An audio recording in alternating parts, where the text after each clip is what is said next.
네, 반갑습니다. 즐거운 역사 시간입니다. 자, 오늘은 네 번째 주제, 바로 영국혁명에 대해서 배워보려고 하는데요.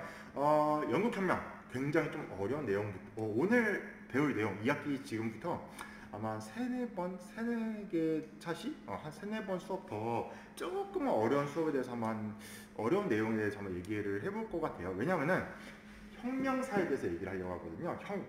혁명이 뭐냐? 세상이 뒤바뀌었다라는 게 혁명인데요. 영국을 시작으로 미국과 프랑스에 대해서 엄청나게 사회적 큰 변화가 일어났고요. 이러한 영국, 미국, 그리고 프랑스의 혁명은 그 전까지 왕이 다스리는 체제를 무너뜨리고 국민들이 직접 나라를 다스리는, 국민에게 주권이 있는 민주주의가 정착되게 되었거든요. 그래서 어떻게 보면 오늘부터 우리가 저런 인류 역사의 발전 과정에 있어서 민주주의라는 게 안정화되었구나 라는 걸 아셔야 됩니다. 그래서 조금 어려운 개념이라서 오늘부터 조금 집중을 잘 해주시면서 들어주시면 감사하겠습니다. 자, 그럼 영국혁명 들어가 보도록 하면서 영국혁명, 여러분 영국 의회 가시면 굉장히 독특한 게 있어요. 의회 어떤 곳인지는 알죠? 이제 당시 국회의원들처럼 의원들이 모여서 이제 회의를 하는 건데, 이 영국 의원에 가시면요, 빨간색 선이 쫙 그어져 있어요. 이 선이 뭐냐? 스워드 라인입니다. 절대 토론 중에는 이 빨간색 선을 넘으면 안 됩니다. 왜냐면 이 라인이 스워드 선생님 발음이 좀 구려서 미안해요. 스워드 라인인데 이 라인이 뭐냐면은 딱 토론 중에 기분이 나쁘면은 옛날에는 칼을 뽑아서 싸웠습니다. 덤벼 이긴 사람 내 말 들어, 약간 이런 구조였거든요. 그래서 우리가 더 이상 이렇게 칼로서 의견을 정하는 게 아니라 토론으로서 정하자, 평화롭게 서로 논리적으로 끝까지 토론하면서 정하자라는 것에 유래해서 절대 싸우지 말자 하면서 딱 소드 라인이 그건데, 이 라인이 뭐냐? 딱 검을 맞닿았을 때 거리예요. 그래서 상대방을 절대 찌를 수 없는 거리. 그래서 영국 의회는 이 전통을 여전히 지키고 있고요. 그러면서 끊임없는 토론. 선생님 개인적으로 영국 그 국회의원들이 토론하는 걸 딱 보잖아요. 되게 그 약간 영국식 영어 있잖아요. 이며 워터 막 이러면서 그런 영국 영어를 쓰면서 토론을 정말 치열하게 하는데, 어떻게 보면은 옛날에 와 되게 멋있다는 생각도 들었고요. 저들은 정말로 무엇을 위해 저렇게 토론할까? 그리고 저들의 저런 토론을 통해서 어떻게 발전이 되고 있을까? 라는 걸 생각하면서 어떻게 저들은 저렇게 의회에서 토론하고 또 정책을 입안하는 그러한 전통과 역사가 언제부터 시작되었을까? 그것을 오늘부터 한번 지금 이 시간에 배워보도록 하겠습니다. 다 같이 교과를 펴주시고 집중 잘 해주시면서 수업 들어가 보도록 할게요. 네, 첫 번째 학생표 청교도 혁명부터 한번 보도록 하겠습니다. 자, 우선 청교도 혁명. 청교도들이 혁명을 일으켰다라고 보시면 되는데요. 청교도가 우선 무엇인지 알아야 되죠. 자, 청교도란 이제 여러분 루터가 당시에 가톨릭은 썩었어 라고 하면서 이제 95개조 방법문을 딱 내걸고 기독교 개신교를 창단했잖아요. 그리고 뒤이어서 칼뱅이 예성설이나 이런 걸 바탕으로 더욱더 이 개신교를 전 세계에 전파했습니다. 유럽 세계에 전파를 시켰어요. 이때 영국에도 그 칼뱅의 교리가 전파되었고, 이 영국 사람들 중에서도 칼뱅의 개신교 교리를 믿는 사람들을 청교도라고 불리게 되었거든요. 이 청교도들이 중심이 되어서 영국에서 혁명을 일으켰는데요. 그게 바로 청교도 혁명입니다. 그럼 왜 이 청교도들 왜 혁명을 일으켰을까? 그 비경을 한번 살펴보면요. 이제 영국도 이 영국 혁명이 일어난 게 17세기 정도인데, 17세기 한 400년 전이죠. 이 17세기에는 이제 스페인과 포르투갈을 중심으로 신학로의 개척이 어느 정도 계속 원활하게 이루어지고 있었어요. 이때 영국도 지금 저 아래 보니까 포르투갈이나 스페인이라는 나라가 신학로의 개척으로 엄청나게 많은 부를 거뒀다더라 라고 하면서, 영국도 섬나라다 보니까 배나 이제 항해가 되게 발달됐거든요. 그래서 우리도 뒤늦게라도 빨리 신학로를 개척하자라고 하면서 이때 수많은 영국의 항해사들이 막 배를 떠나고 있었어요. 그러면서 이 항해사들 또는 상인들이 머무는 곳, 바로 도시가 더욱더 만들어지게 되었습니다. 이 도시에 사는 사람, 바로 시민이죠. 도시에 정착해서 새로운 도시에 정착해서 상인이나 아니면 항해사들을 위해서 거기 기반 시설을 운영하든지 아니면 공업품을 만들거나 아니면은 직접 장사를 하는 이러한 도시 사람들이 점차 생겼고요. 그리고 각 영국 마을마을에는 젠트리라는 새로운 계층, 그전에는 없었던 새로운 계층이 생겼는데요. 젠트리는 땅이 겁나 많은 농민인데 이 땅이 겁나 많다 보니까 이 겁나 많은 땅에서 양을 키우기 시작했습니다. 이때 영국의 그 양모가 굉장히 품질이 좋거든요. 그래서 이 영국의 양모 그리고 양모로 만든 옷이 굉장히 그 뭐랄까 좀 높은 품질을 자랑하게 되면서 영국의 주요 수출품이 돼요. 그러면서 그러한 양떼 목장 주인들이 떼돈을 벌게 되었습니다. 그러니까 이들은 귀족보다 웬만한 귀족보다도 돈이 엄청 많은 거예요. 그런데 여전히 신분적으로는 평민이죠. 근데 평민이라고 보기에는 돈이 많다고 또 귀족이라 보기에는 옛날에 평민 출신이고 이렇게 귀족과 약간 평민의 새로운 중간 계층이 생겼습니다. 그게 바로 젠트리였어요. 어떻게 보면 영국은 원래 왕, 귀족, 농노 이렇게 딱 구분이 되어 있었는데 이 귀족과 농노 사이에 도시민, 시민과 젠트리 계층이 새로 생겼다라고 보시면 되겠습니다.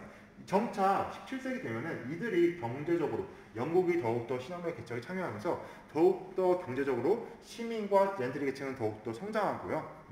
이들은 점차 불만을 품기 시작해요. 야, 우리가 이렇게 돈이 있고 경제적으로 여유도 있고 또 우리가 교육도 받고 이제 우리도 어느 뜻대로 우리도 이제 사는데 왜 여전히 우리는 평민 출신의 이유로 이렇게 차별받고 있냐라고 하고 또 우리가 직접 정치에 참여하고 싶다. 우리가 스스로 왕이나 귀족들이 정치를 하는 게 아니라 우리가 직접 정치하고 싶다라고 하면서 점차 이들은 절대 왕정에 반발하기 시작했습니다. 우리도 정치하게 해달라. 이제 지난 시간에 배웠죠. 아이고, 왜 이렇게 못하지? 지난 시간에 배웠던 16세기에서 18세기까지 유럽은 절대 왕정이라고 해서 왕이 모든 정치를 담당하는 이 절대 왕정이 있었는데요. 점차 17세기 정도 되니까 한 100년 정도 흘러서 시민과 젠트리계층은 이런 절대 왕정이 좀 피로감을 느낀 거죠. 왜 왕이 혼자 다 해? 우리도 정치적 의사결정권을 달라. 우리도 정치 참여하게 달라. 이러면서 점차 절대 왕정에 반발하기 시작했습니다. 그래서 청교도 혁명이 시작되었는데요. 과연 어떻게 전개가 되는지 한번 보도록 하겠습니다. 이렇게 당시의 시민과 젠트리 계층, 참고로 이 시민과 젠트리 계층들이 거의 다 청교도를 믿었다고 합니다. 그러니까 새로운 신교를 믿었죠. 그래서 이 신교들 중심으로 해서 새로운 계층들이 형성이 됐고 절대왕정 반발했는데 왜 이들이 혁명을 일으켰는지 두 번째 전개를 한번 보도록 할게요. 자, 이때 당시의 왕은 영국 왕, 절대 왕정의 이제 어떻게 보면 끝물이었죠. 찰스 1세란 왕이었는데요. 그 찰스 1세가 절대 왕정이다 보니까 자기가 이제 절대 왕이잖아요. 이때 찰스 1세가 마음대로 막 세금을 걷습니다. 백성들이나 사람들한테 막 시민계층이나 젠트리한테 세금을 막 걷을 마음대로. 그리고 막 자기 마음대로 막 정치를 하니까 이 시민과 젠트리들이 불만이 있었던 거죠. 그래서 이들은 당시에 의회, 이 시민과 젠트리로 구성된 의회, 이 영국의 의회 역사를 지금부터 얘기하면은 다 얘기를 못해요. 아주 오래전부터 영국은 그래도 귀족들의 회의가 있었어요. 귀족들이 모여서 회의하는 운영체제가 있었는데 이 회의가 점차 발달이 되어서 유지가 되었고 이 귀족들의 회의 기구가 의회가 됩니다. 의회. 여기서 모여서 그래도 왕이 마음껏 정치를 못하게 약간 조언하는 역할? 처음에는 약간 조언하는 역할로 했는데 점차적으로 조언해서 이제 어떻게 보면 개입하는 정치에 직접 참여하는 역할로 변화되고 있었던 딱 시절이었어요. 이때 의회가 찰스 1세가 마음대로 막 정치를 하니까 의회가 야 너무한 거 아니요? 라고 해서 권리청원을 제출합니다. 자, 권리청원. 의회 권리를 청원. 청원의 뜻이 뭐죠? 약간 들어주세요. 부탁합니다. 우리가 원합니다. 하고 딱 제출해요. 의회가 찰스 1세한테 이렇게 우리가 요구사항이 있습니다. 라고 하면서 권리청원을 제출했습니다. 이때 딱 찰스 1세도 뭔가 좀 의외 애들이 내가 너무 내 마음대로 정치를 했구나. 얘들이 좀 불만이 있구나. 그러면서 알겠다. 라고 하는데 이 권리청원의 핵심 내용이 뭐였냐면 왕이 의회의 허락 없이 세금을 막 걷지 말게 해주세요. 라는 내용이 있고요. 두 번째는 왕이 의회가 허락 안 하는 의회 구성원들을 마음대로 체포하거나 구금하는 이러한 행위를 하지 말아주세요. 라고 하면서 약간 왕의 그러한 전제 정치, 왕이 혼자 모든 걸 다 하는 이 정치의 제동을 조금 겁니다. 브레이크를 조금 걸어요. 이게 바로 권리청원입니다. 이때 찰스 1세도 알겠다라고 합니다. 그런데 얼마 지나지 않아서 찰스 1세가 그 당시에 스페인, 에스파냐 전쟁 중이었거든요. 전쟁을 하니까 뭐가 필요하나요? 그렇죠. 돈이 필요하죠. 돈이 엄청나게 드는 거예요. 그래서 찰스 1세가 의회를 다시 소집해요. 딱 소집해서 야 의회 나 세금 좀 더 필요한 것 같아. 니네가 권리청원 얘기했잖아. 너네 세금 걷으려면 니네 허락 필요하다고. 세금 더 걷을 테니까 허락해 라고 합니다. 이때 의회에서 분열이 일어나요. 분열. 그러면서 이때 참았던 이 시민과 젠틀을 중심으로 했던 청교도들이 야 찰스 1세 너 너무한 거 아니야? 권리청원 지금 받아들인 지 얼마 됐다고 세금 너무 많이 걷는다. 왜 너가 그렇게 막 정치 혼자 다 하려고 하냐? 라고 하면서 이때 의회에서 청교도를 중심으로 시민과 젠틀이었던 의회에서 청교도를 중심으로 혁명이 일어나요. 야 왕의 존재 이유를 모르겠다. 왕이 저렇게 막 세금 걷어가고 마음대로 정치하는데 왕이 뭐 하는 거냐? 저 찰스 1세 제대로 못하고 있으니까 내쫓자! 라고 하면서 청교도 혁명이 일어나는데 이때 의회에서도요 왕당파, 즉 왕을 지지하는 옛날 정통 귀족 세력이 있었고요. 새롭게 부장돼서 등장했던 시민과 젠틀이 이러한 의회파가 있었습니다. 이때 왕당파와 의회파가 무력으로 싸우게 됐어요. 전쟁을 벌여요. 그래서 야 그래도 왕의 말을 들어야지 라면서 의회 내에서도 왕을 지지하는 세력과 의회 내에서 청교도를 중심으로 왕은 필요 없어. 이제 우리끼리 정치하자.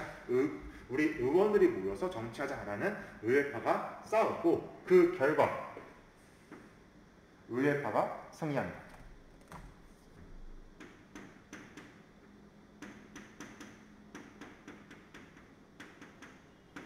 자, 이때 의회파를 이끌었던 역사적 인물이 있었어요. 바로 누구냐면 크로멜이라는 무시무시한 사람이었어요. 이때 의회파를 이끌었던 역사 인물 크로멜인데 꼭 이름 기억하셔야 되는 인물입니다. 상식적으로 알아셔야 돼요. 정말로 의회파 수장으로서 당시에 청교도를 이끌었던 역사 인물. 이때 크로멜은 뭐라고 주장했는지 성공은 이제 의회파가 이겼잖아요. 그래서 어떻게 이 혁명을 끝맺음했는지 보도록 하겠습니다.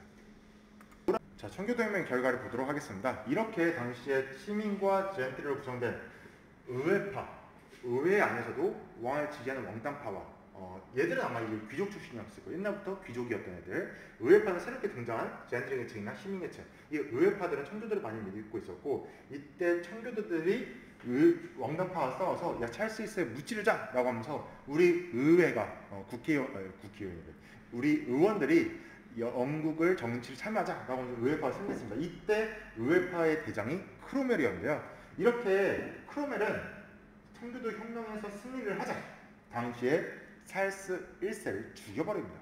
더 이상 영국의 왕은 존재하지 않는다라고 해서 찰스 1세를 죽이는데 찰스 1세도 정말 1년 전만 해도 자기가 이렇게 죽어나갈 걸 상상도 못했을 거예요. 왜냐면은 절대 왕정이잖아요. 막 진짜 야 저거 해라 이거 해라 하면 막 신하들 착착착 알아서 다 하는 이러한 절대 왕정을 누리던 찰스 1세가 단 청교도 혁명이라는 그 사건 때문에 죽게 되고요. 영국은 이때 공화정으로 들어서게 되었습니다. 공화정 함께 다 같이 다스리는 정치를 하는 게 함께공 화합할화. 그래서 함께 다 같이 정치를 하는 건데 이때 크로멜은 공화정의 수장으로서 의회 수장으로서 대표로서 정치를 잘 해나갑니다. 근데 좀 잔인한 면도 있었어요. 좀 아일랜드를 잔인하게 정복한다든지 또는 당시의 새로운 상업국가로서 네덜란드와의 갈등이 있었는데요. 이 갈등을 이기기 위해서 항해법이라는 걸 만듭니다. 항해법이라는 걸 만들어서 영국의 무역을 더욱더 확대시켜 나가면서 영국이 좀 부를 축적하는 그러한 약간 영국을 위해서라면 정말 물불 가리지 않고 다양한 정책들을 내세웠어요. 하지만 선생님도 크로멜에 대해서 그 영상 다큐멘터리 본 게 있는데 마지막에 좀 이상해져요. 크로멜이 원래는 자기가 야 왜 왕이 혼자 정치 다 해? 이거 잘못된 거 아니야? 우리 모든 사람들이 같이 정치해야지 라고 하면서 청교도혁명을 일으켰던 이 크로멜이 독재 정치를 하기 시작합니다. 독재 정치가 뭐죠? 독재 정치. 그렇죠. 혼자 모든 걸 다 장악해서 하는. 설명이 너무 길어서 선생님 간단하게 지금 내레이션으로 대신 처리할게요. 지금 제가 열심히 뭐라고 하고 있는데 간단히 얘기해서 크로멜이 당시에 최고 자리에 올라서 독재 정치를 하였고 이 독재 정치가 길어지니까 당시에 크로멜이 죽고 나서 신하들이 모여서 어떻게 하지라고 혼란에 우리가 빠졌다. 보니까 아직 영국은 왕이 있어야 될 것 같아. 크로멜 공화정은 아직인 것 같아. 라고 하면서 이때 왕정을 다시 부활했어요.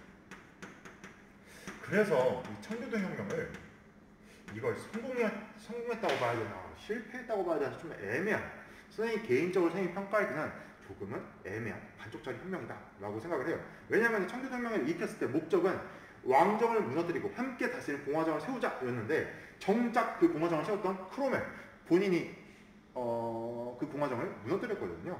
그리고 다시 왕정, 옛날 체제가 부활했는데 왕이 다스리는 정치 체제가 부활했는데 개인적으로 선생님은 그래서 청교도혁명은 반쪽짜리 혁명이다라고 평가를 하는데 여러분은 과연 어떻게 생각하는지 각자 한번 더 이 부분을 교과서를 읽어보면서 평가해 보시길 바랍니다. 첫 번째 학습 목표 청교도혁명 여기까지 끝! 네, 두 번째 학습 목표 명예혁명에 대해서 한번 살펴보도록 하겠습니다. 이렇게 청교도혁명 1642년 일어난 청교도혁명은 선생님 개인적으로 이제 반쪽짜리 혁명이라 했잖아요. 근데 이제 어떤 역사학자들은 그래도 성공한 혁명이다, 어떤 역사학자들은 실패한 혁명이다라고 평가하는데 이 청교도혁명이 끝나고 나서 몇 년 뒤에 다시 한번 혁명이 일어나요. 그게 바로 명예혁명이었고요. 17세기 일어난 명예혁명.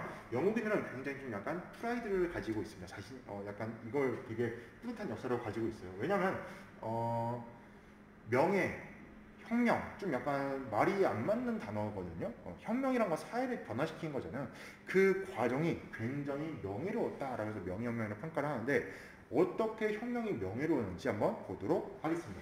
우선 명예혁명의 배경부터 한번 살펴보도록 할게요. 왜 일어났을까? 아니 청교도 혁명 그렇게 끝나고 나서 다시 왕정을 부활시켰는데 왜 뭐가 불만있어도 다시 혁명이 일어났을까? 자, 청교도 혁명의 결과 찰스 1세를 죽였습니다. 그리고 크로멜이 독재를 하니까 다시 한번 왕정을 부활시켰어요. 이때 찰스 1세의 아들 찰스 2세에게 너 아버지 이어서 왕이라 하고 왕을 딱 세워줍니다. 이제 찰스 2세 솔직히 여러분 생각해보세요. 우리 아빠가 의외들이 반란 일으켜서 죽여버렸어요. 혁명 일으켜서. 그리고 내가 다시 왕이 됐어. 어땠을까요? 무지하게 무서웠을 거예요. 후덜덜 했을 거예요. 언제 나 죽이는 거 아니야? 얘들도 우리 아버지랑 나 죽이는 거 아니야? 그래서 엄청 무서웠겠죠. 그러니까 정치를 마음대로 못합니다. 그럼 찰스 2세가, 그러니까 찰스 2세는 약간 눈치를 좀 보면서 했어요. 눈치를 보면서 왕이긴 하지만 그래도 의외의 눈치를 보면서 좀 난 정치를 해왔어요. 근데 찰스 2세가 죽고 그의 동생, 얘도 찰스 1세의 아들이죠. 그의 동생이었던 제임스 2세가 즉위를 했습니다. 근데 제임스 2세 역사를 공부 잘 안 했나 봐요. 형은 그래도 역사를 좀 공부했는데 얘는 공부를 잘 안 했나 봐요. 다시 얘가 전제정치를 실시합니다. 야, 나 왕이야. 왕이면 내가 다 해야 되는 거 아니야? 전제정치.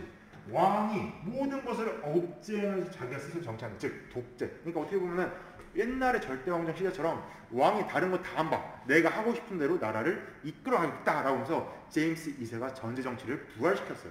그러자 의회가 깜짝 놀란 거죠. 아니 저놈 새끼 뭐요? 아니 저거 우리가 다시 왕정 부활시켜가지고 그래도 왕으로서 역할을 하라고 했더니 감히 우리의 역할까지 의회의 권한까지 다시 뺏어가네.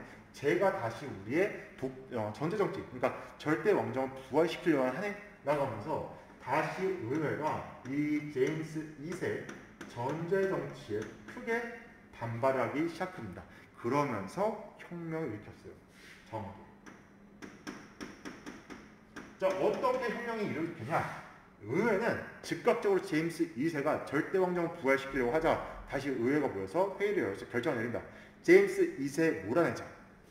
그래서 당시에 제임스 2세를 의회가 제임스 2세 왕을 폐위시켜버려.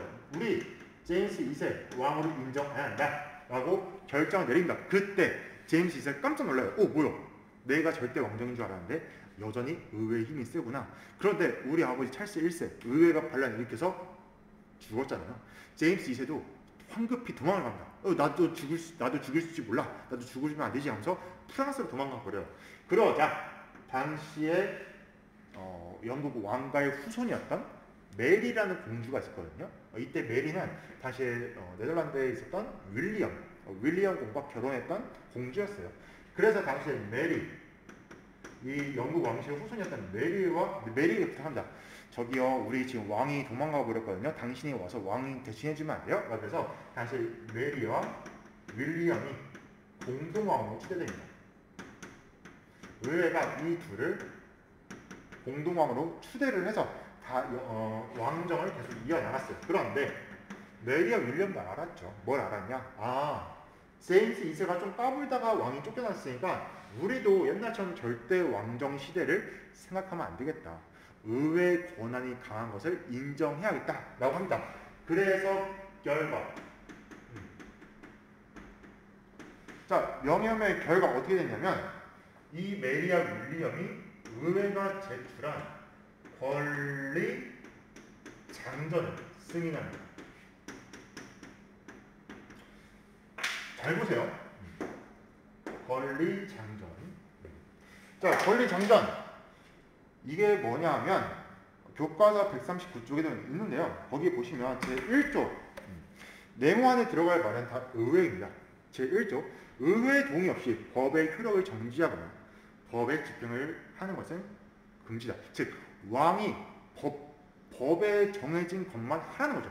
왕도 법 아래에 있다라는 거고, 제4조 의회 승인 없이 왕이 세금 거두는 거 안 된다. 제6조 의회 동의 없이 평상시 상비군, 군대, 왕이 군대를 소집하는 것도 의회 허락 없이는 안 됩니다. 제9조 의회 안에서 토론한 것으로 고발당하거나 심문하지 않는 것, 즉 의회 내에서 의원들을 함부로 체포할 수 없다라고, 너네는 왕이지만 우리 의원들, 의회를 함부로 여기면 안 돼 라고 빵빵빵 목을 박아버립니다. 그게 바로 권리장전이에요. 청교도 혁명에서는 권리청원이라 했잖아요. 의회의 권리를 이렇게 해주세요라고 부탁한 거예요. 부탁한 거고, 장전 무슨 뜻이냐면은 장은 글장자에 전은 법전이에요. 즉 글로써 법을 만든 겁니다. 그래서 법을 아예 만들어 놓은 거예요. 이 법을 만들어서 의회 허락 없이 왕은 함부로 할 수 없다라는 법을 만들어서 메리와 윌리엄한테 사인하시오라고 한 거죠. 이때 메리와 윌리엄은 그걸 사인합니다. 그래서 권리장전을 승인했는데 이때 그 결과 영국에서 입헌 군주제가 토대가 마련돼요.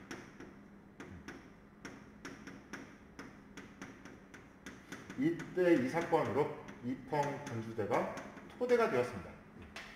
이 말이 뭐냐? 원래는 왕이 모든 세상을 다 다스렸는데 이 왕보다도 위에 새로운 게 생겼어요. 바로 법. 즉 의회가 만든 법 아래 왕이 있는 거죠. 왕도 이 법 아래 있는 거죠. 그래서 입헌, 법이 있는 안에 군주가 있다. 그래서 여전히 오늘날에도 영국은 여러분 여왕이 있습니다. 엘리자베스 여왕 있잖아요. 여전히 영국은 왕이 있는 나라거든요. 대신에 조건이 있어요.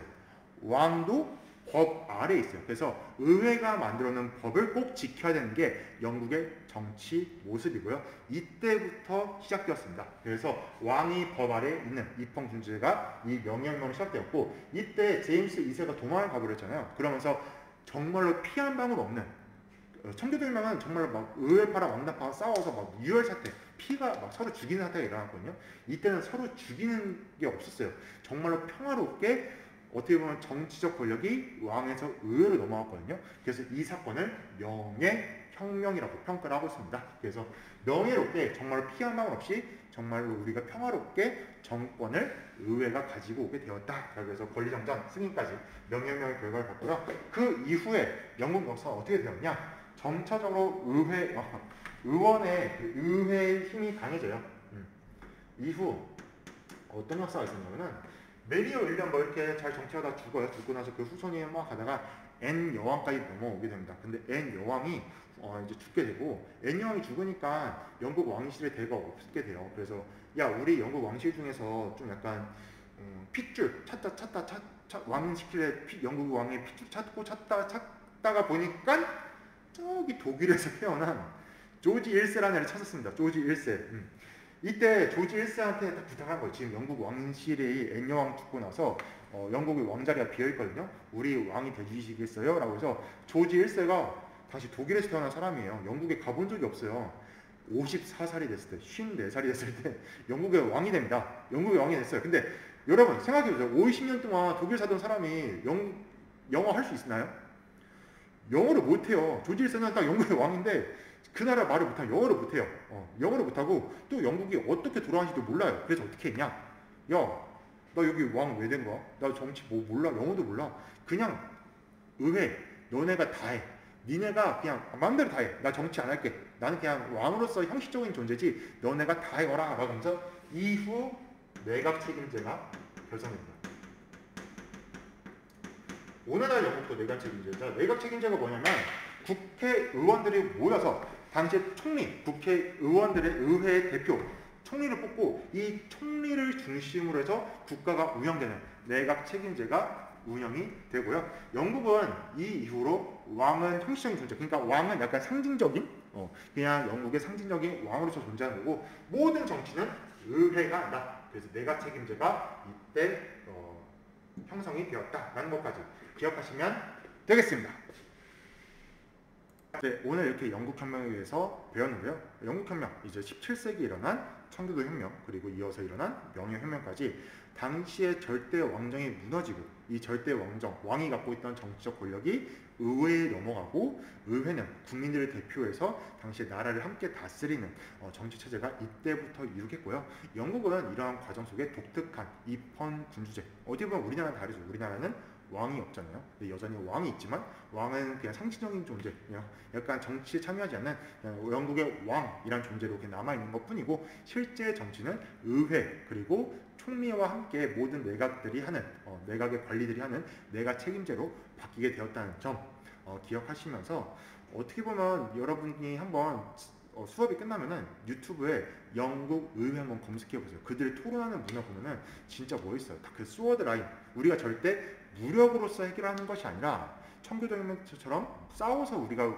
이 문제를 해결하는 것이 아니라 합리적인 의사결정 과정을 통해서 우리가 최선의 방법, 최선의 정책을 선택하자라고 하는 그 문화가 어떻게 보면 이때부터 정착이 된 거거든요. 그래서 그들의 그런 토론 문화, 그리고 어떻게 보면 그들의 정치 문화를 한번 생각해 보면서 더 이상 이 세상은 힘의 논리가 아니라 이성과 말, 그리고 의사소통의 그런 과정을 통해서 이 나라가 운영이 되는 거구나. 우리 미래 사회는 더 이상 칼싸움이 아닌 말에 서로의 의사소통을 통해서 논리의 싸움이구나 라는 것 이해하시면서 마무리하도록 하겠습니다. 오늘 하루 정말 수고하셨고요. 노트 정리, 남은 시간 노트 정리 그 교과서 보면서 138, 139 천천히 읽어보면서 노트 정리 해주시고 다른 친구들은 저한테 보내주시면 되겠습니다. 다들 수고하셨습니다. 끝!